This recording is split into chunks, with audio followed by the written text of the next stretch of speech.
Certo, então, muito obrigado pelo convite, Fernando, Vissa, Paulo e todo o pessoal da Arete. E eu acho que acaba sendo oportuno essa fala vir no começo do ciclo, porque o que eu quero propor é justamente uma investigação sobre o sentido dos jogos para os antigos, entendido aí os antigos gregos e romanos. Portanto, a gente vai um pouco enquadrar o Píndaro nos dois extremos, né? De um lado por Homero, do outro pelo Virgílio, né? Então, o que buscavam, né, os gregos e romanos em suas competições atléticas? Acho que essa é um pouco a pergunta que eu quero elaborar aqui, né? A resposta, na verdade, que eu quero elaborar aqui. Se a gente disser que eles buscaram no esporte a excelência do corpo humano, sua areté, em outras palavras, a perfeição de sua força, agilidade, equilíbrio, e acima de tudo o triunfo, a glória e a consagração, certamente não estaremos errados em dizer isso, mas isso é muito genérico, porque evidentemente todas as civilizações tiveram a sua forma de esporte, de alguma maneira, né? E essa consagração todos os povos buscaram, né? Se a gente pudesse parafrasear o Tolstói aqui, a gente poderia dizer que todas as civilizações buscaram no esporte a consagração do corpo, mas cada uma consagrou a sua maneira, né?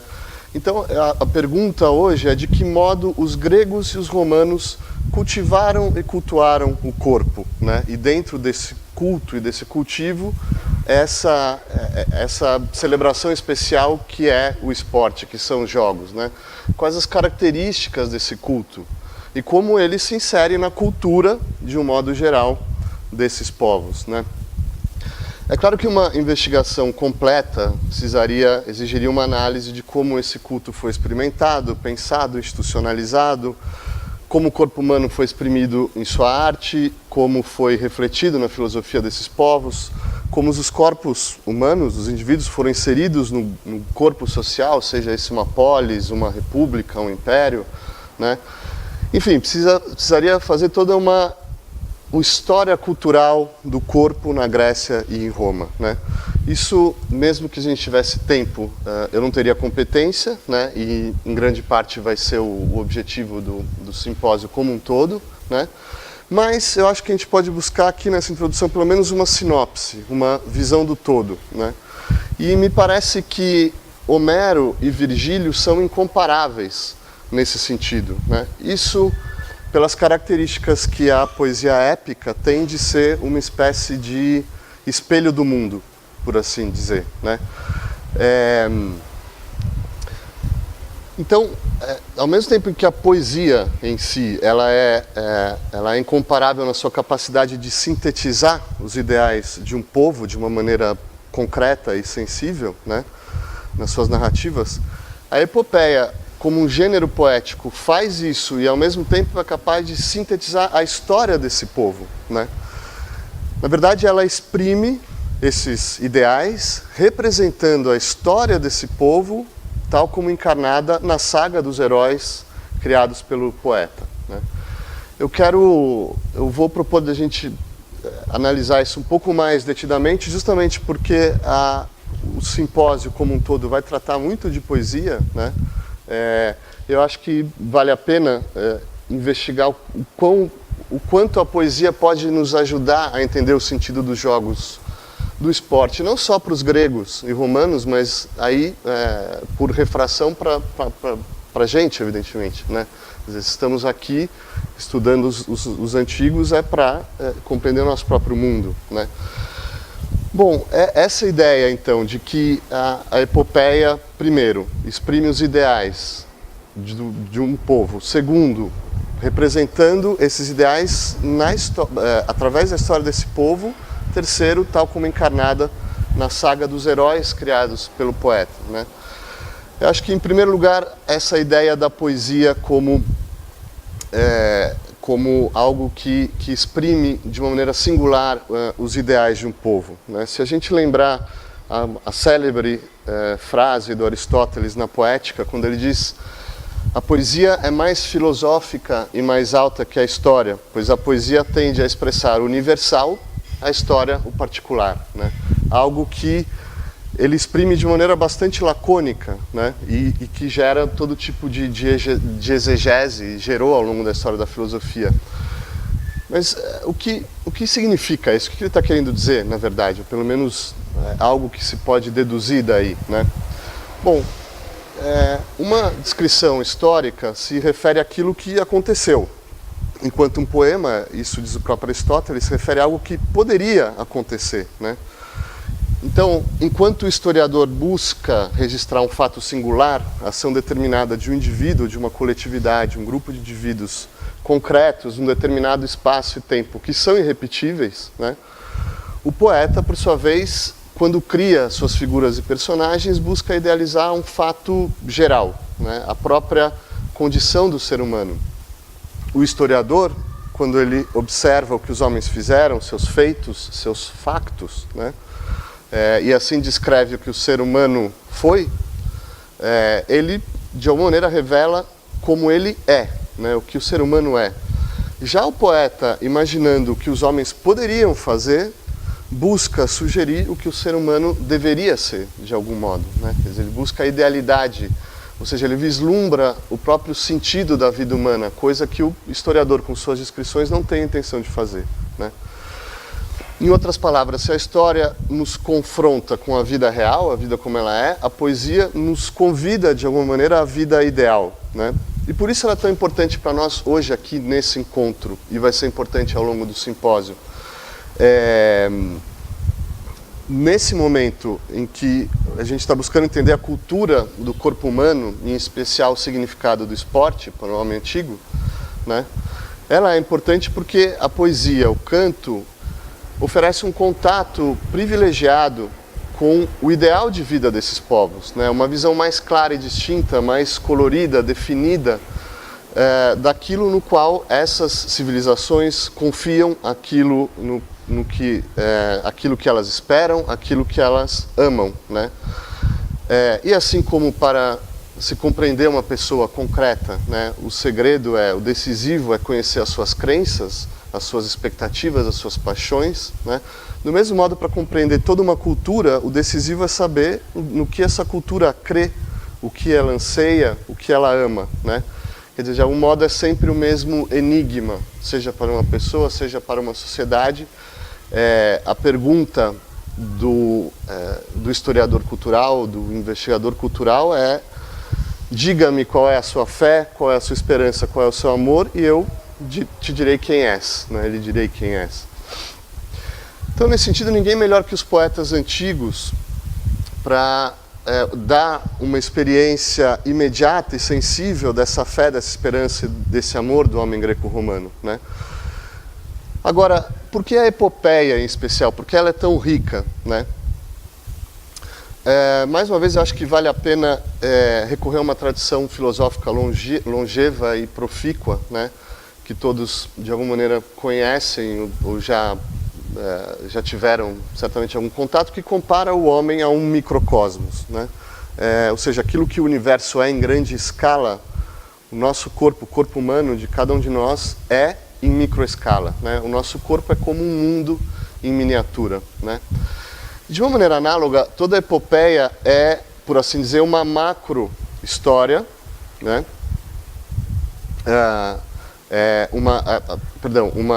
Uma micro-história dentro de uma macro-história, né? É uma história com E que representa a história com H maiúsculo, né? A história contada pelo poeta que de alguma maneira representa a história do povo desse poeta, né? É uma saga de certos tipos humanos imaginários que busca representar a saga de um povo e, através dessa representação da saga de um povo, até a saga da raça humana, do gênero humano de uma maneira geral, né? Então, acho que há duas características essenciais da epopeia que vale a pena chamar a atenção aqui, né? Primeiro, se a gente retorna à distinção aristotélica entre a narrativa poética e a narrativa histórica, a gente vê que a narrativa épica ela ocupa uma posição bastante singular entre ambas. É como se ela estivesse no centro, como se ela fosse intermediária entre ambas, né? Na epopeia, é como se a poesia, de alguma maneira, seduzisse a história, ou a história se entregasse à poesia para produzir uma única criatura, uma única composição, uma única criação, né? E diferentemente do que ocorre em qualquer outro gênero ficcional, o poeta épico, ele não pode criar personagens e mundos puramente imaginários, né? Mas deve necessariamente recriar a vida real que está na memória dos indivíduos, na coletividade desse povo, né? Na vida dessa sociedade, né? Então, a primeira característica singular da epopeia enquanto gênero é essa relação necessária com a história, né? A narrativa épica, ela não pode ser confundida com a narrativa histórica, como bem mostrou Aristóteles, mas está unida a ela por essência, né? É possível e necessário distinguir uma da outra, mas não é possível separá-las por completo, né? Então, de alguma maneira, o que o Aristóteles distingue na sua poética, o Homero já tinha unido, né, na sua poesia, né? A história e a criação imagética, poética, né? O que leva à segunda característica singular da epopeia, que é a relação necessária entre o indivíduo e a coletividade, né? Então, entre a narrativa histórica e a narrativa poética, e entre o indivíduo e a coletividade. Porque a epopeia sempre conta a história de um povo personalizada em certos representantes privilegiados desse povo, né? Os heróis, os antepassados legendários. Então, como na narrativa histórica, o objetivo é sempre descrever um determinado acontecimento que se passa entre a pessoa e a comunidade, né? Somente que existe uma inversão, né? Na história é como se o indivíduo existisse em função dessa coletividade, o historiador de alguma maneira conta como os indivíduos vão se formando dentro da história surgem e desaparecem dentro da história de uma coletividade. Para o poeta é o contrário, é como se a comunidade tivesse ali na narrativa poética em função do indivíduo. Então, o que a gente vê é como essa comunidade é moldada em função dos atos heróicos, dos grandes heróis, né? Como os gestos dos heróis, às vezes arbitrários, como Aquiles que se retrai no barco, isso pode transformar a vida de toda uma comunidade. Como a morte do Heitor pode ser decisiva, né, para a história de Troia, né? Então, se historiadores como Heródoto, Tucídides, um Tito Livre em Roma, queriam esclarecer as diversas pessoas reais sobre a história da sua nação, poetas como Homero e Virgílio criaram seus personagens para, de algum modo, moldar o destino dessa nação, né? Apresentar esses paradigmas e esses dramas, né? E não à toa Homero foi reconhecido como o educador de toda a Grécia, né?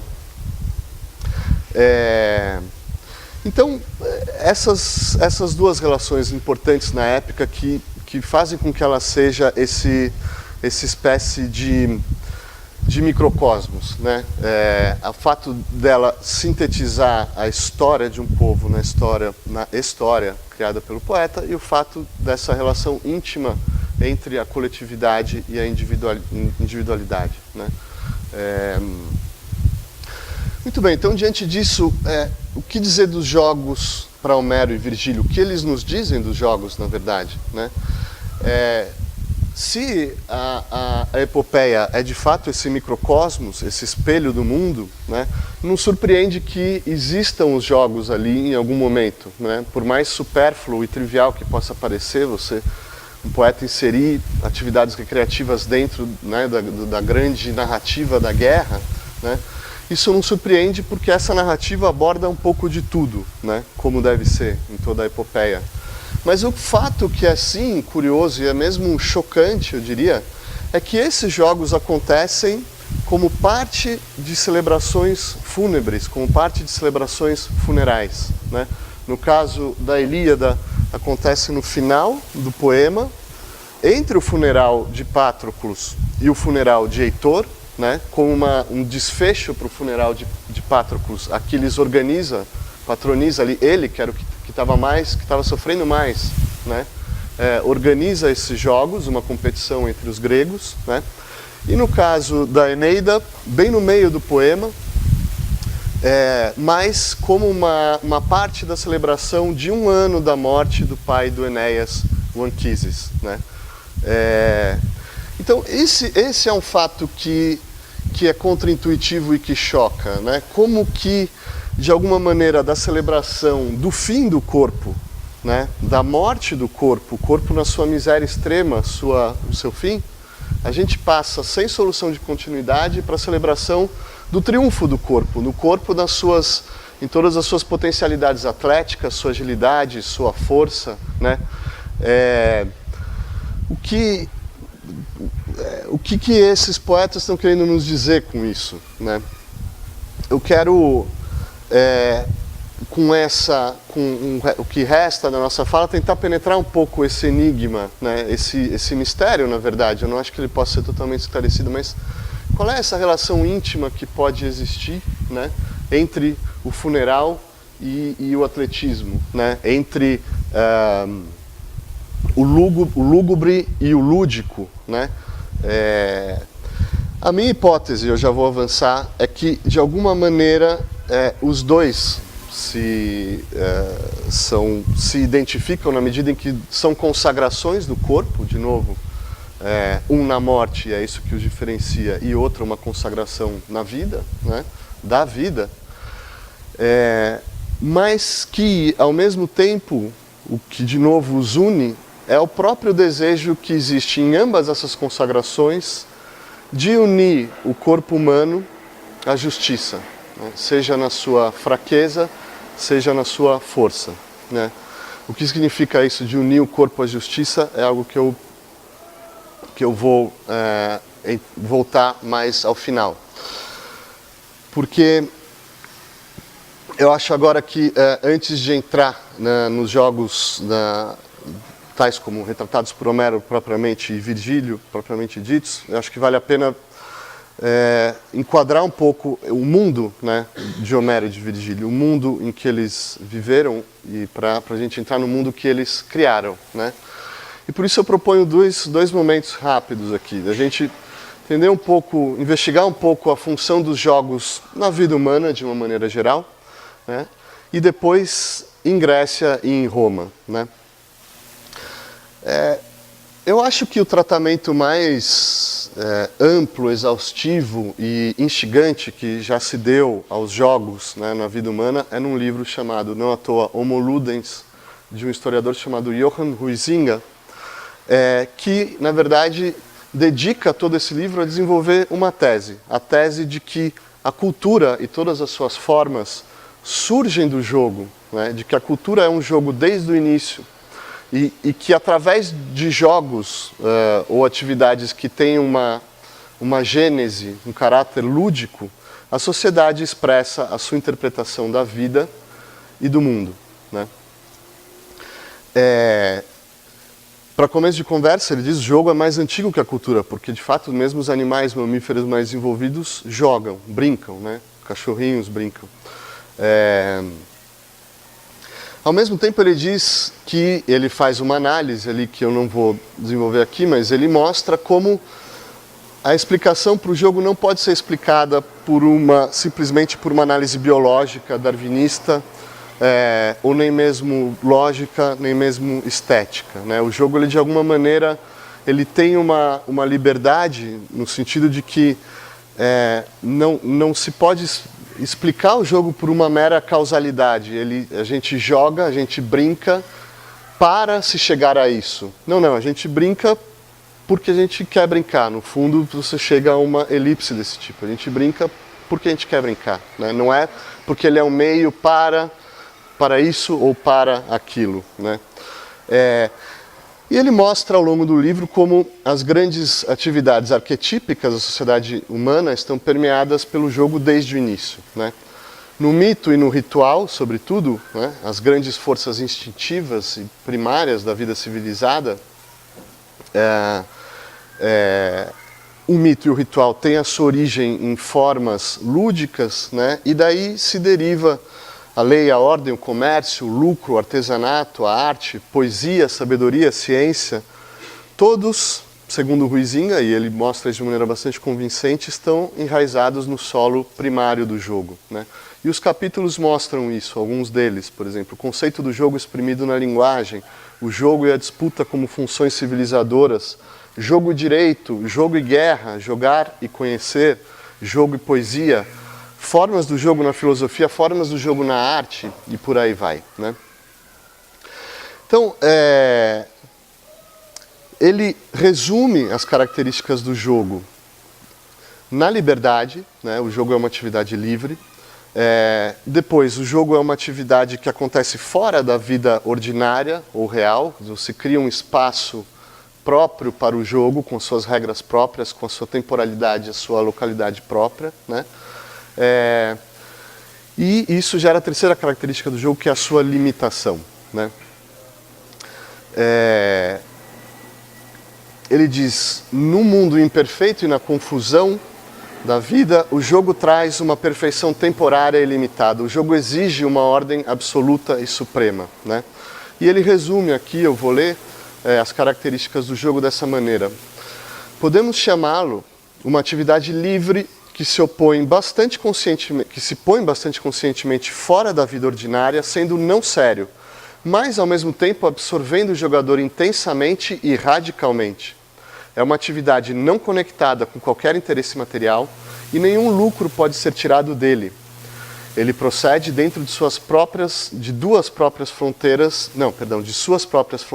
de tempo e de espaço, de acordo com regras fixadas e de uma maneira ordenada.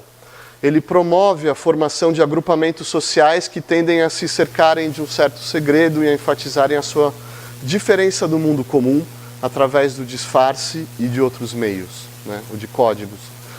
A função do jogo, nas formas mais elevadas que nos concernem aqui, podem ser definidas em sentido amplo de dois aspectos básicos sob os quais nós o encontramos, como uma disputa por algo ou a representação de algo. E aí ele resume tudo isso dizendo o seguinte: essas duas funções podem ser unidas de tal modo que o jogo representa uma disputa ou, inversamente, se torna uma disputa pela melhor representação de algo, né? E a conclusão, né, de toda a análise dele é que, se o jogo é anterior à cultura, em certo sentido ele é também superior à cultura, ou ao menos destacado dela, né? No jogo, diz ele, a gente se move abaixo do nível do sério, como faz a criança. Mas também, de algum modo, a gente se move acima desse nível, né? No reino do belo e do sagrado.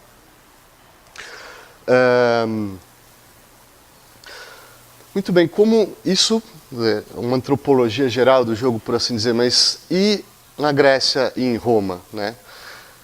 A gente vê que existe uma relação com o jogo muito íntima e muito frutífera, né? Isso foi explorado no seminário recentemente aqui, né, sobre o Agon, na Grécia Antiga, sobre a disputa na Grécia Antiga. E o que a gente vê? Se a gente olha, vamos pegar uma panorâmica muito larga, assim, né, Oriente e Ocidente. Se a gente olha para o Oriente, o que a gente vê? Com todos os riscos da arbitrariedade que essas generalizações trazem, né? No Oriente, a gente vê um homem que vive sob o poder do fascínio, o poder e o fascínio da unidade, né? E no Ocidente, ao contrário, da pluralidade, né? Enquanto as religiões no Oriente Antigo buscam submeter todas as coisas a uma força sobrenatural, no Ocidente elas buscam liberar e explorar ao máximo a força humana, né? O próprio Aristóteles já dizia que no Oriente do seu tempo as nações se formavam em torno aos patriarcas, aquelas sociedades piramidais, como era a Pérsia, né? E no Ocidente em torno a chefes militares, né? No Oriente, as nações eram tendencialmente compostas por membros governados, aparentados por grandes famílias que se reuniam em torno do chefe. No Ocidente, por homens livres reunidos por contrato social em torno dos chefes, né? Dos líderes militares.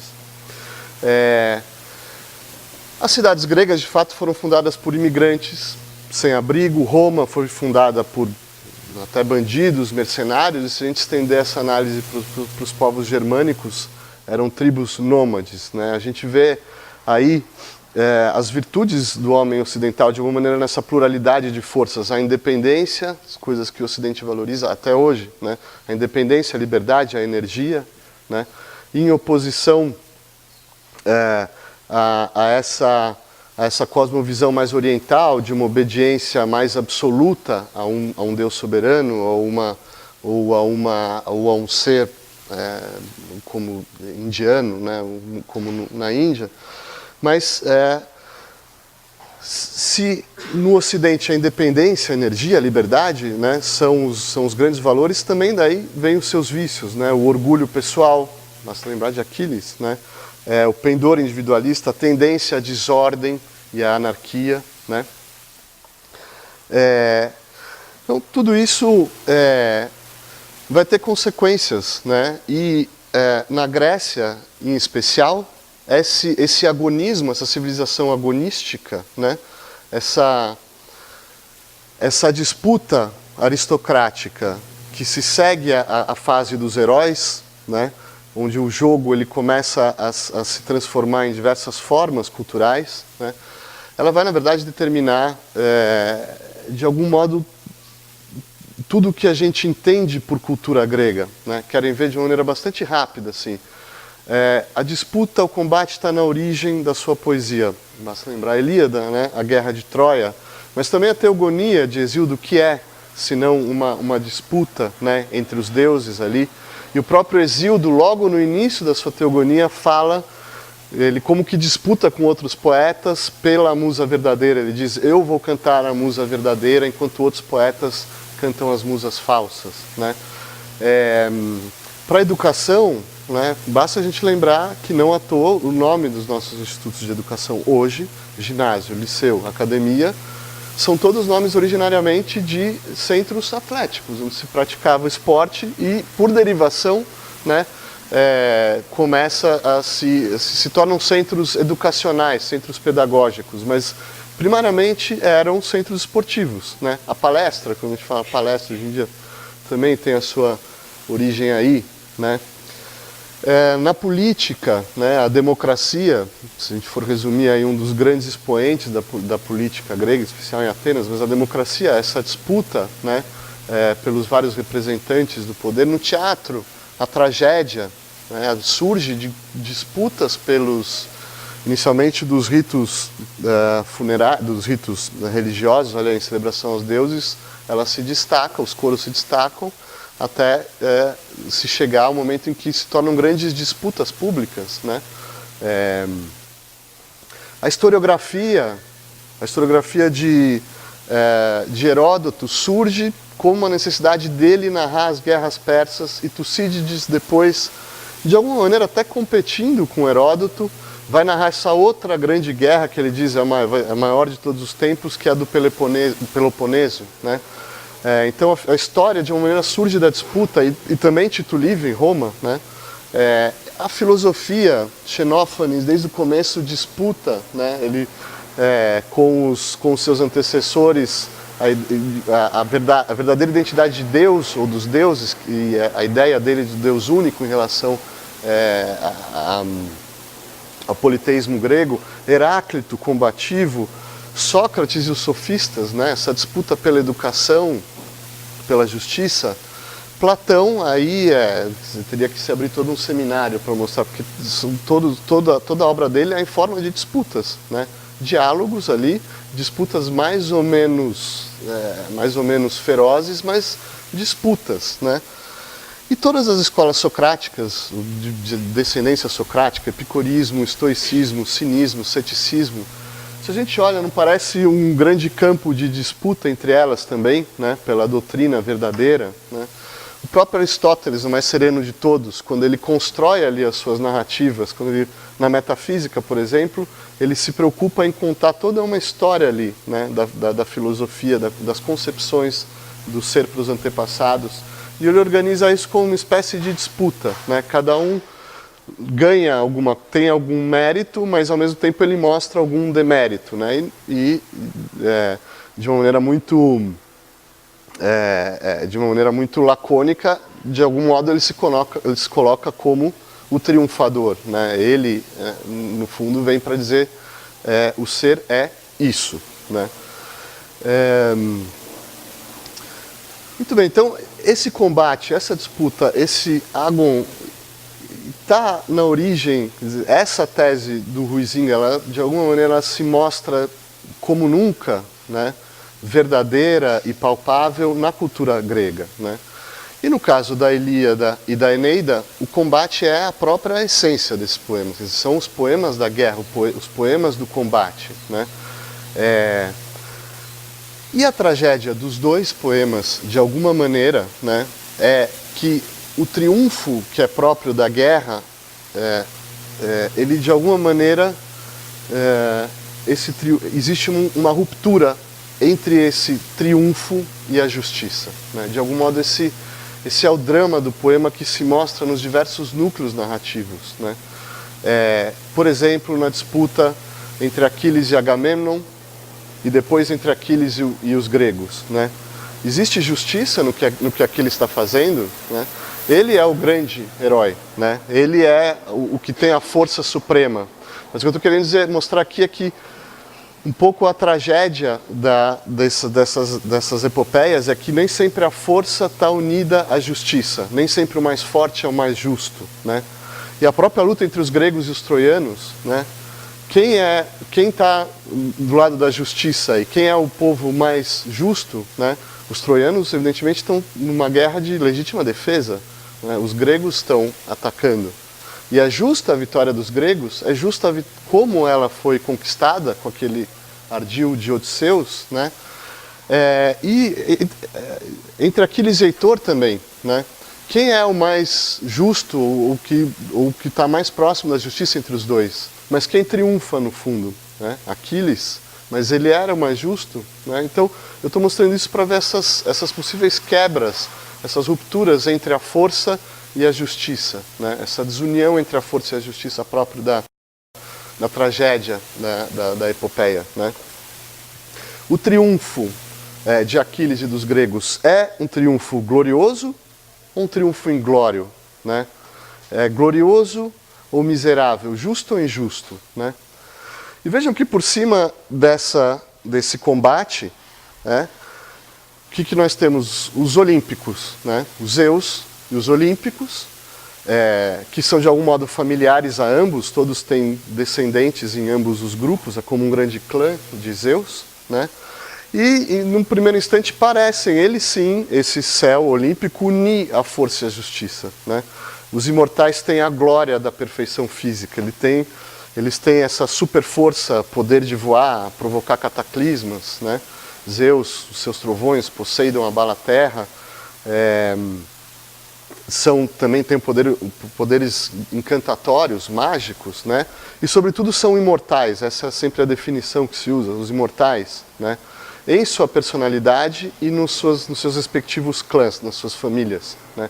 Mesmo os filhos mortais que morrem vão deixando descendentes e essas descendências vão se multiplicando, né? Contudo, mesmo no Olimpo existe o combate, né? Não à toa, a Guerra de Troia começa no combate entre Hera e Atena, que se sentem insultadas no julgamento de pares, né? E a preferência por Afrodite. Então, talvez os dois deuses mais fortes de cada lado, seja Hera e Atena do lado dos gregos, Afrodite e Apolo do lado dos troianos, né? Evidentemente, as duas posições não podem ser ambas justas, né? Qual é a mais justa? Qual é a menos justa, né? Zeus certamente é o mais forte, o mais antigo, o mais previdente e o que tem maior interesse em comum, né? Porque ele é o grande chefe do clã ali, né? Ainda assim, mesmo aí existem conflitos, né? Poseidon diz, em algum momento, quando ele entra para os gregos e Zeus repreende ele, né? Poseidon diz: não, a gente fez uma divisão, Zeus ficou com os céus, Hades com o submundo, Poseidon com os mares, mas a terra e o Olimpo, diz ele, são de todos nós três, essa espécie de triunvirato, assim, né? E Poseidon enfrenta Zeus, ele diz, por mais, dá um recado para o mensageiro, ele diz, por mais forte que ele seja, ele fala insolentemente, se pensa que me dominará pela força contra a minha vontade, eu que sou igual em honra, né? Então, no limite, a gente pode se perguntar até se o triunfo do próprio Zeus é justo, né? E a história da literatura grega, o drama representado na Teogonia de Hesíodo, até as tragédias de Ésquilo, Sófocles e Eurípides, e finalmente a República de Platão, na verdade vão ser uma grande disputa por essa representação da justiça nos deuses, né, no Olimpo, né? A República de Platão é o caso clássico, né, bem conhecido disso. 5 minutos? Não. Vamos lá. Bom, é bom lembrar que existe ao longo dos poemas, tanto da Ilíada quanto da Eneida, né, momentos em que a justiça e a força parecem se unir ali, ou seja, momentos em que parece, dentro daquela carnificina, né, onde estão presentes todas as agruras da guerra, a deslealdade, né, a desonra, a covardia, momentos em que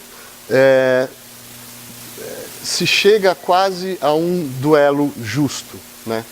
Existe, claro, o duelo de Menelaus e Paris, né?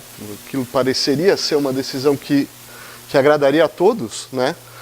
Mas primeiro Paris é um covarde, ele se refugia, daí o Heitor empurra ele de novo para o campo, para batalharem. Quando ele está perdendo, um truque de Afrodite, né, tira ele de lá e leva ele direto para a cama, para o quarto com Helena, né? Mas a guerra, o combate naquele dia continua, ele se acirra, né?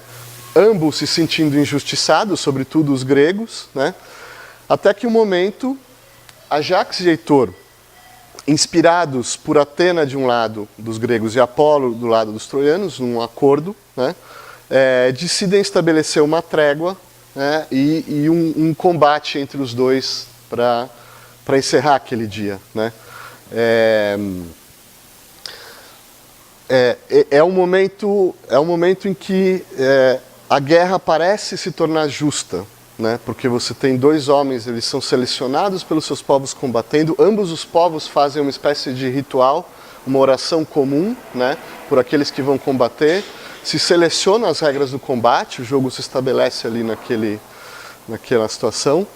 E vejam que curioso, quando eles começam a combater, ambos os povos decidem parar o combate dos dois, né? Poderia se levar aquilo até o final, mas os gregos de alguma maneira se apiedam, têm compaixão por Heitor e vice-versa, né? Os troianos por Ajax, e inspirados por Zeus, eles terminam ali o combate, trocam presentes inclusive, e estabelecem uma trégua para os funerais, né? Funerais, o campo de batalha pleno de mortos e a trégua para os funerais de um lado e do outro. Na Eneida também acontece isso no final do livro, né? Quando Enéas e Turnus chegam a um acordo, na verdade os latinos e os troianos chegam a um acordo que foi antes estabelecido no Olimpo entre Júpiter, né, e Hera. Perdão, não era. Juno. Escapou agora. Jove e Juno, né? Que é Hera para os gregos. Eles estabelecem um acordo, Jove e Juno, né? Esse acordo já estava prefigurado desde o início. Na verdade, Zeus diz que de alguma maneira toda a epopeia do Enéas e desses troianos é um caminho de reconciliação entre os troianos e Juno, né, para que depois os troianos reinem sobre o universo, reconciliados com o Olimpo através dos romanos, seus descendentes, né.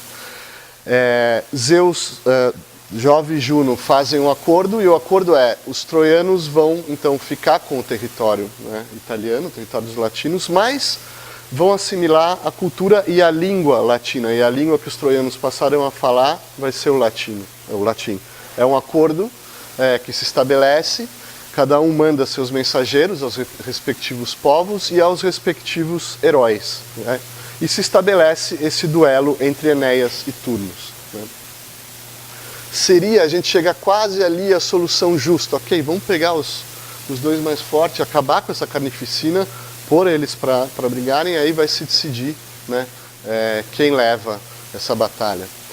Mas, de novo, como acontece aí entre Paris e Menelau, esse duelo que estava pronto para acontecer, esse duelo justo, ele é quebrado justamente pela irmã de Turnus, temendo a morte do seu irmão, que ela sabia mais fraco. Ela incita um dos seus, dos latinos, dos hutus, na verdade, o povo de Turnus, um dos guerreiros a disparar uma flecha. Ela até abusa, né? Ela mostra uma águia e diz que é um sinal de Zeus, de Jove. Isso não está dito em nenhum momento pelo Virgílio, mas ela diz isso, faz com que ele dispare uma flecha. Essa flecha acerta um dos exércitos dos troianos e aí o pau, a briga recomeça, né?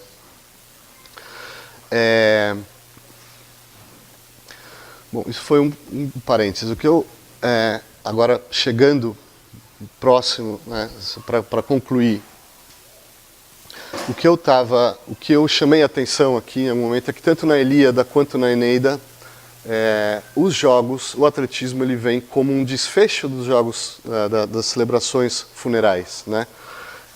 E eu dizia que ambos são uma consagração do corpo e que há um desejo de unir o corpo à justiça, seja na sua força, no atletismo, seja na sua fraqueza, né? Mas uma fraqueza justa e uma força justa, né? Nos funerais, o corpo social, de alguma maneira, se justifica consagrando o corpo dos seus indivíduos mortos aos deuses, né? E é toda a luta no final da Ilíada para que Aquiles seja justo e entregue o corpo de Heitor para os troianos, né? Todos reconhecem, os deuses reconhecem os troianos, evidentemente, e os próprios gregos, que existe um abuso ali, né? E no esporte, o corpo social, de alguma maneira, se justifica na consagração do corpo dos seus vitoriosos, né? Se justifica porque aquela vitória é uma vitória justa, né? Estabelecida dentro das regras do jogo, acompanhada, né, pela plateia, pela audiência, né? Então, lembrando, talvez todo mundo conheça, né, o famoso escudo de Aquiles, onde Homero conta uma espécie de epopeia dentro da epopeia, e Virgílio vai usar o mesmo expediente, o escudo de Enéas, onde se conta a história de Roma ali, dentro dessa grande da epopeia, né? Analogamente, a gente pode dizer que os jogos na Ilíada e na Eneida são como uma espécie de épico dentro do épico, um mini épico, né, uma mini batalha, luta ali pelo triunfo dentro do épico, né? O jogo é um combate dentro de um combate.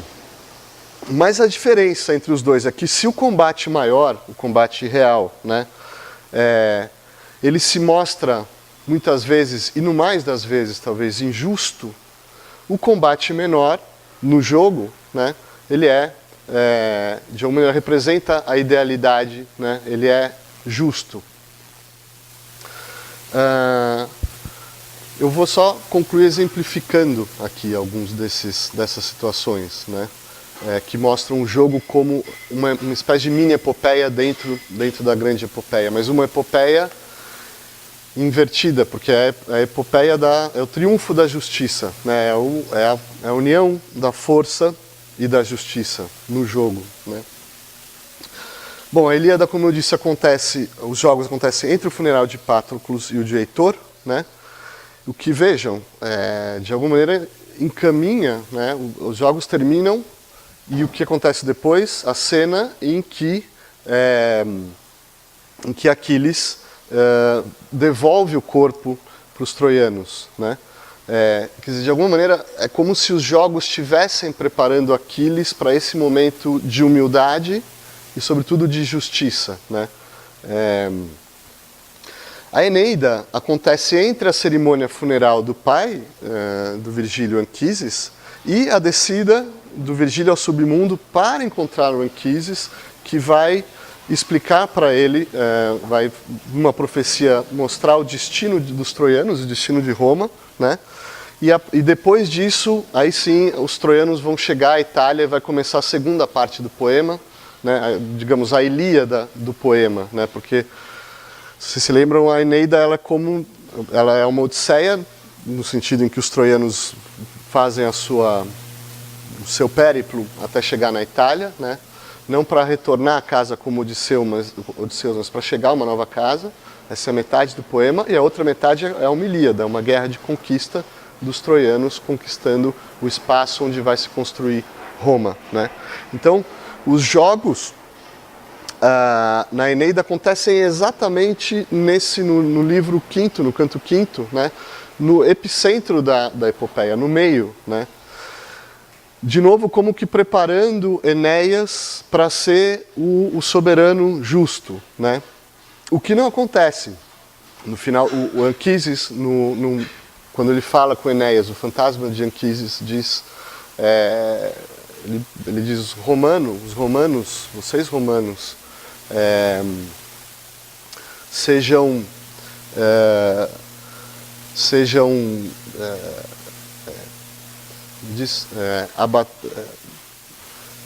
poupar os humildes, poupar os vencidos, vocês devem poupar os vencidos e abater os soberbos, né? Uma definição encapsulada da justiça, né?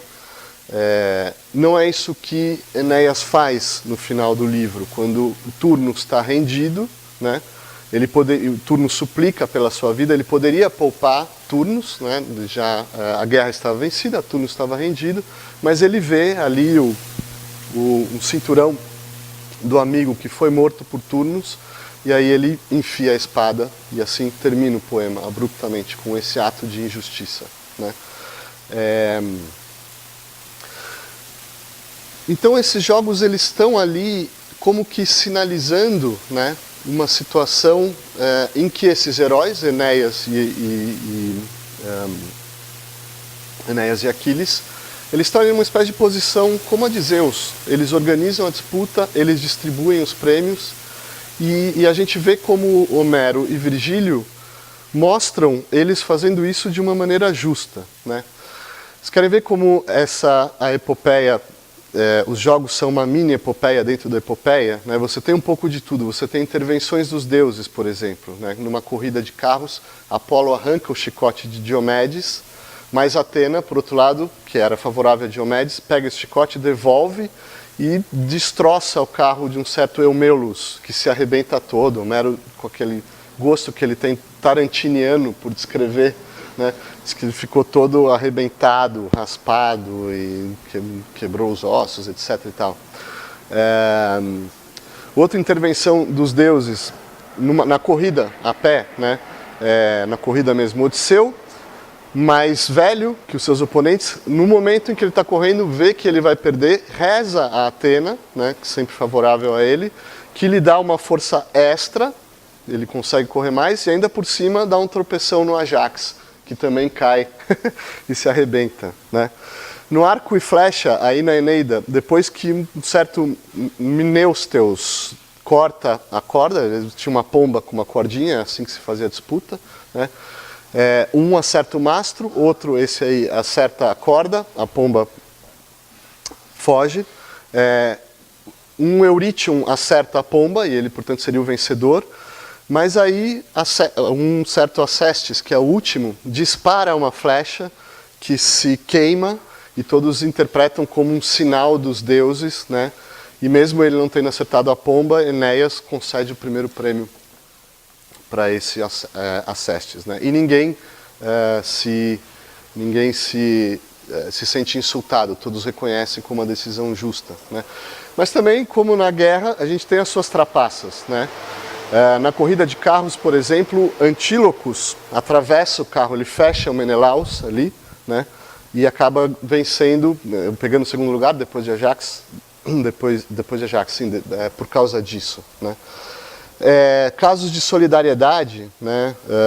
No boxe, no pugilismo, um Epeius na Eneida nocauteia, na Ilíada, desculpa, nocauteia um Euryalus, mas logo que ele cai, ele poderia terminar ali e trucidar o cara, mas ele já vai e pega ele nos braços e leva, né, para os seus os seus camaradas ali, inclusive muita camaradagem também, né?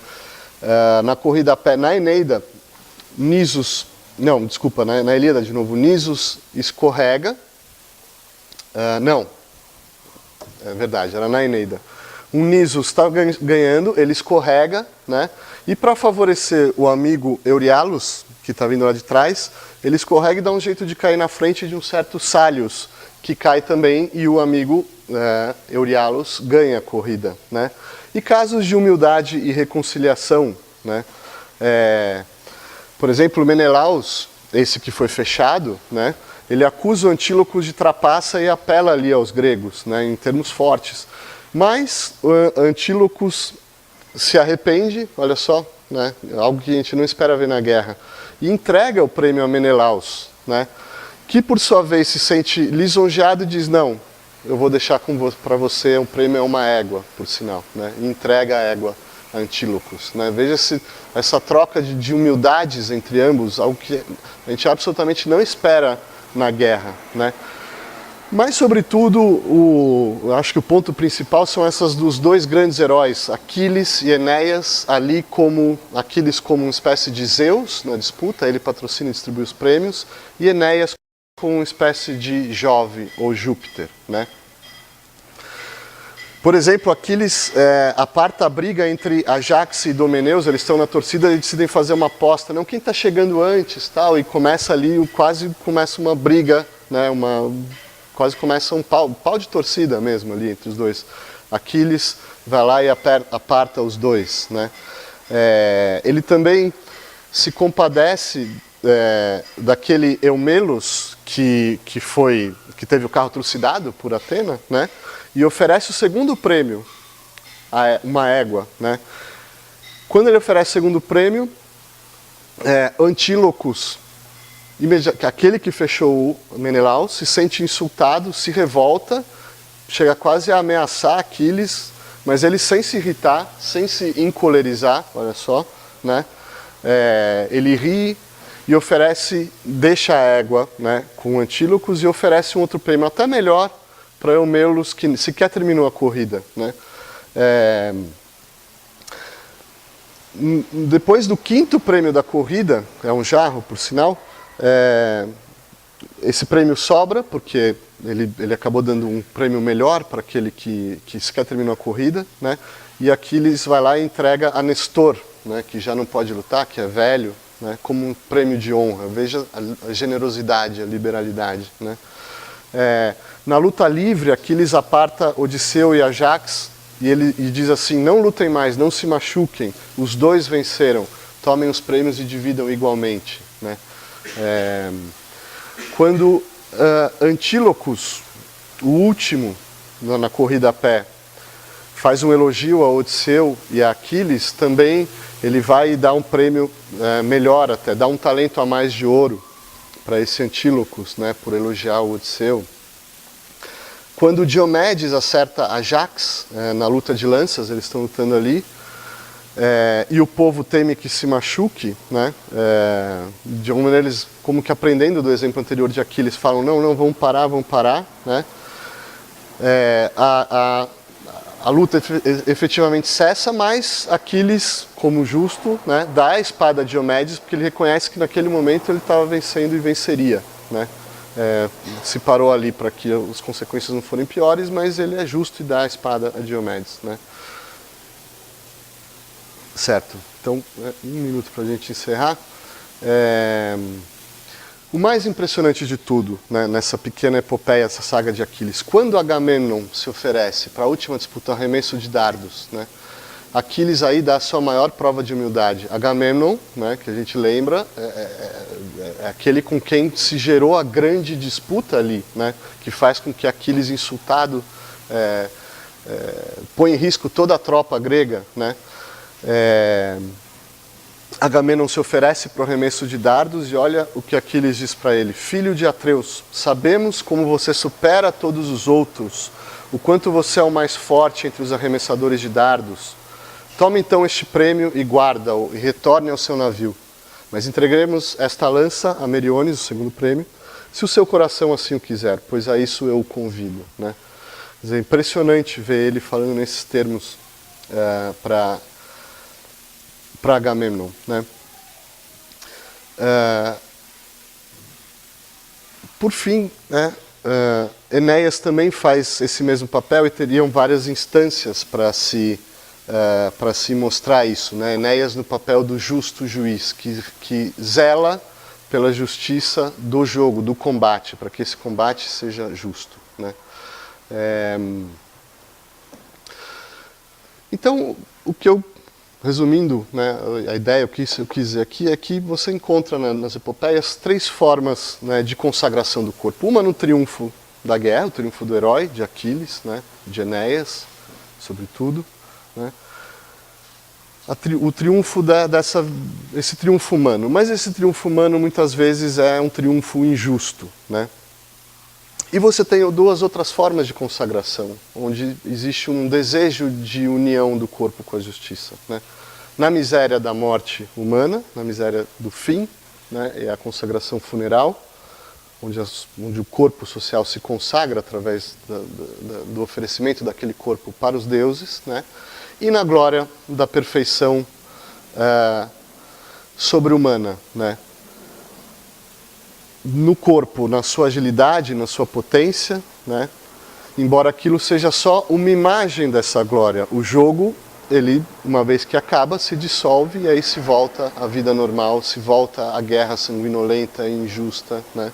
Mas naquele momento a gente tem como que uma imagem encapsulada, né, do que seria a glória do corpo humano, a glória da vida humana, né? Então, eu acho que o propósito dessa fala era falar sobre o papel do jogo, né? E esse papel de ser uma representação humana da glória sobre-humana do nosso corpo, né? Então, encerrando por aí, eu não sei se vai dar muito tempo, né? Não dá tempo, viu, gente?